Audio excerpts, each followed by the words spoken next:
اعوذ باللہ من الشیطان الرجیم بسم اللہ الرحمن الرحیم اللہم صلی علی محمد وعلی آل محمد۔ اللہ جل شانہ کا بے حساب کرم احسان اس ذات کا کہ جس نے ایک دفعہ پھر قرآن مجید سمجھنے کے لیے یہاں پہ ہمیں اکٹھا کر دیا۔ آج ہم انشاءاللہ 11واں پارہ سورہ یونس کی آیت نمبر 6 سے اپنا سبق شروع کریں گے۔ سورہ یونس آیت نمبر 6۔ اعوذ باللہ من الشیطان الرجیم بسم اللہ الرحمن الرحیم ان فی اختلاف اللیل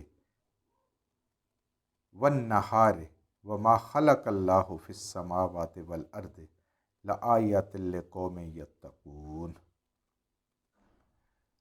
پچھلی آیت میں پچھلے سبق میں ہم نے پڑھا تھا کہ اللہ تعالیٰ نے تمام باتیں، اپنے احکامات، اپنی نشانیاں اپنی مخلوق کی طرف توجہ دلوا کے کہ ساری بار بار ان کو بیان کر رہے ہیں، اللہ تعالیٰ تفصیل سے بیان کر رہے ہیں سمجھا کے، لیکن سمجھ اس کو آئے گی جو قوم علم حاصل کرے گی، جو اس کو سمجھنا چاہے گی، جو قرآن کو سمجھے گی، دین کو سمجھے گی، اسے جا بجا اپنی ذات میں بھی اور ہر جگہ قدرت کی نشانیاں نظر آئیں گی۔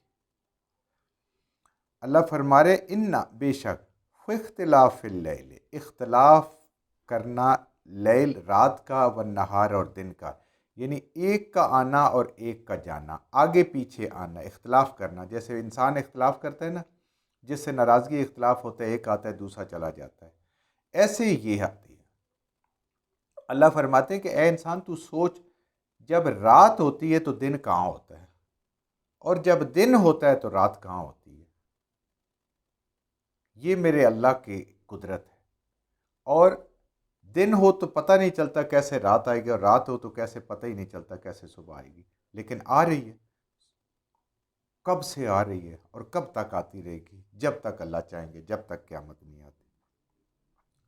یہ اللہ کی نشانی ہے۔ وقت مقرر ہے ہر جگہ کا، اور اسی وقت رات آتی ہے۔ کوئی اس وقت کو چھیڑ نہیں سکتا، کوئی اس وقت کو آگے نہیں کر سکتا، کوئی اس کو پیچھے نہیں کر سکتا، کوئی روک نہیں سکتا۔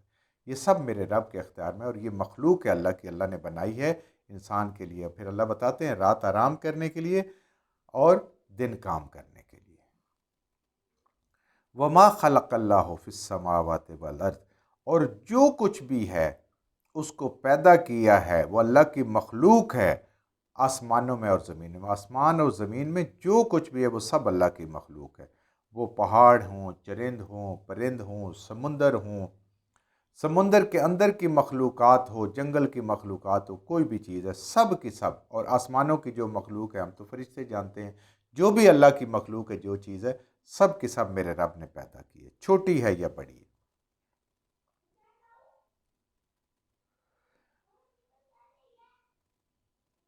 لآیات لقوم یتقون، یہ اللہ کی وہ نشانی ہے جو اللہ دکھا رہا ہے کہ ان پہ غور کرو، دن رات کے آنے جانے پہ غور کرو۔ پیچھے ہم نے پڑھا تھا سورج کے چمکنے میں، چاند کے گھٹنے بڑھنے میں، تیروں حساب کے لیے اللہ نے آسانی کی ہیں۔ تو یہ ساری کی ساری اللہ کی نشانیاں ہیں۔ اسی طریقے سے زندگی اور موت بھی اللہ کی نشانی ہے۔ ایسے دن اور رات کی بات ہے، کتنے لوگ ہیں جو ایک ہی لمحے میں جا رہے ہیں، اور کتنے لوگ ہیں جو ایک لمحے میں آ رہے ہیں۔ یہ کون کر رہے ہیں؟ یہ خود بخود نہیں ہو رہا، یہ میرا اللہ کر رہا ہے۔ پوری کی پوری، جیسے اللہ تعالیٰ نے فرمایا تھا نا کہ اللہ نے ان ساری چیزوں کو چھوڑا ہوا نہیں ہے، خود اللہ تعالیٰ ان کی تدبیر فرما رہے ہیں، اللہ کے کنٹرول میں یہ سب کچھ میرا اللہ کر رہے ہیں۔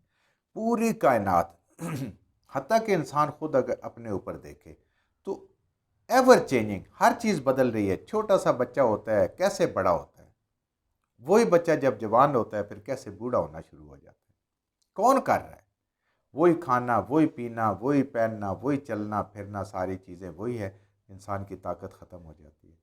انسان کے اندر جو انرجی ہے، ایمان کی انرجی ہے، کام کرنے کی انرجی ہے، یہ کہاں سے ہوتی ہے، کدھر سٹور ہوتی ہے، کون بتا سکتا ہے؟ نہیں کسی انسان کو پتا۔ اور اسی انسان پہ جب مایوسی طاری ہوتی ہے، ساری کی ساری انرجی ایک دم سے اس کی لوز ہو جاتی ہے۔ کہاں جاتی ہے؟ پھر کدھر سے آ جاتی ہے؟ سب میرا اللہ کر رہا ہے، سب کچھ میرا، ساری تبدیلی۔ اور مومن تقوی والا وہ اپنے رب کو پہچانتا ہے ان نشانیوں کی وجہ سے۔ اللہ فرماتے ہیں لآیات لقوم یتقون، جو تقوی والا ہے وہ ان کو اپنے رب کے حکم اور نشانیاں سمجھ کے اپنے رب کو پہچانتا ہے کہ میرا رب کتنا اختیار والا ہے، کتنا عظمت والا ہے، کتنا شان والا ہے، اور کتنا وہ عزیز ہے اور کتنا قہار ہے، سب کچھ اس کے قبضہ قدرت میں۔ ان اللہ زینا، بے شک وہ لوگ لا یرجونا، جو نہیں امید رکھتے، جن کو خیال نہیں ہے لقاءنا، ہمارے ساتھ ملاقات کا، یعنی اللہ کے ساتھ ملاقات کا، بروز قیامت جن کو امید نہیں ہے، جن کو خیال نہیں ہے، جو بھولے بیٹھے ہیں، ورضو، اور وہ راضی ہو گئے ہیں اس بات پہ، وہ خوش ہو گئے ہیں، کافی سمجھ لی ہے، اسی چیز میں وہ گم ہو گئے ہیں، یعنی اس کے بندے بن گئے ہیں، کس کے؟ بالحیات الدنیا، اس دنیا کی زندگی میں۔ وہ لوگ اللہ فرما رہے ہیں کہ اس دنیا میں گم ہوتا ہی وہی ہے جو اللہ تعالیٰ کی ملاقات کو بھولا بیٹھا ہوا ہے، جو قیامت کو بھولا بیٹھا ہے، وہی اس دنیا میں گم ہوتا ہے، اور اس کو باقی کچھ نظر نہیں آتا۔ وہ دنیا کو کافی سمجھتا ہے، دنیا کی ان کامیابیوں کو وہ اپنے لیے، کہ مال بڑھانے کا اگر جس کو شوق ہے دنیا میں، وہ اپنا مال بڑھا رہا ہے، اور جس کو کھانے کا شوق ہے وہ نئے نئے کھانے، نئی نئی چیزیں، نئی نئی جگہ ڈھونڈ رہا ہے، اور جس کو گھومنے کا شوق ہے وہ کہتے ہیں دنیا کی سیر کر رہی، کدھر کدھر ساری زندگی اس نے سیاحت میں گزار دی اور سفر نامے لکھنے میں لگا دی۔ اور اگر کسی کو اقتدار کی بھوک ہے، اس کی لت پڑ گئی، دنیا داری میں پڑ گیا، وہ اس کو ہی حاصل کرنے میں اور اس کو طول دینے میں اسی میں لگ جاتا ہے۔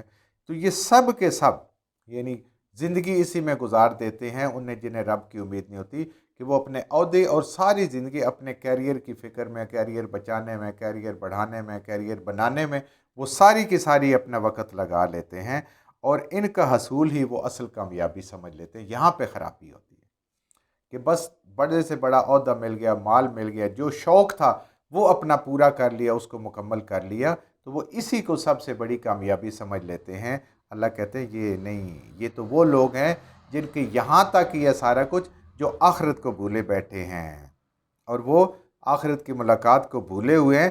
یہ وہ لوگ ہیں کہ جو اصل کو چھوڑ کے حقیر چیز کی طرف آ گئے، اصل کو چھوڑ کے حقیر کو انہوں نے پسند کیا اور اپنے لیے اس کو کافی سمجھ لیا۔ اللہ فرما رہے ہیں کہ یہ دنیا میں گم ہو گئے، دنیا میں ایسے راضی ہو گئے اور اس کے ایسے بندے بن گئے ہیں، وَاطْمَأَنُّوا بِهَا، کہ اس پہ کامیابی پہ، دنیا کی کامیابیاں حاصل کر کے وہ مکمل مطمئن ہے، کہ ان کی مرضی ہو گئی، جس کسی کو انہوں نے زیر کرنا تھا، کچھ لینا تھا، کسی کے سے کوئی بدلہ لینا تھا، وہ لے کے اس پہ مطمئن ہو گئے کہ دنیا پہ ہماری طاقت کی دھاک بیٹھ گئی ہے، اور اس پہ مطمئن ہے، بہا، اس کامیابیوں پہ، دنیا کے مال پہ، دنیا کی آسائش پہ۔ والذین، اور وہ لوگ بھی، ہم عن آیاتنا غافلون، اور وہ لوگ بھی جو ہماری آیات سے، ہمارے احکامات سے، جو اللہ کے احکامات آیات ہیں، اور ایک وہ اللہ کی آیت ہے جو پیچھے ہم نے پڑھی ہے، واختلاف اللیل والنہار، شمس ضیاء والقمر نورا، یہ ساری کی ساری نشانیاں، وقدر منازلہ لتعلموا عدد السنین والحساب، یہ سب اللہ کی نشانیاں ہیں۔ وہ سارے کے سارے ان سے غافل ہیں، اس قرآن سے غافل ہیں، حکم الہی سے غافل ہیں، اور وہ کس میں؟ اپنی معاشی سرگرمیوں میں گم ہیں، اسی میں ہیں، یعنی وہ آیاتنا غافلون، وہ سوچتے دیکھتے ہیں مگر سوچتے کچھ نہیں ہیں، کہ یہ ساری چیزیں جو ہے کیا ہیں۔ تو آج انسان اپنے اوپر ذرا غور کرے کہ اس کے کتنے فیصلے، کتنے کام ایسے ہیں، کون کون سے وہ کام کرتا ہے جو وہ آخرت کو مد نظر رکھتا ہے، جس کو ہم کہتے ہیں کہ وہ آخرت بیسڈ فیصلے ہیں، کتنا وہ وقت نکالتا ہے۔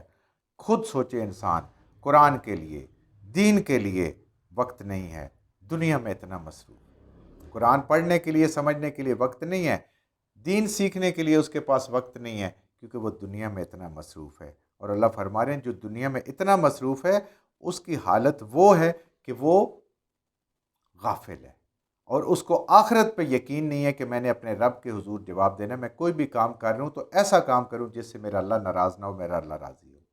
تو ایسے لوگ جو دنیا میں گم ہو گئے ہیں، دنیا کے ہو کے رہ گئے، اطمینان ہو گئے دنیا میں، جس مقام پہ وہ پہنچ گئے، بس یہ ان کی بڑی کامیابی، ان کا خاندان کا، ان کا اپنا نام روشن ہو گیا۔ اللہ فرماتے ہیں اولئک مأواہم النار، یہی لوگ ہیں، ایسے ہی لوگ ہیں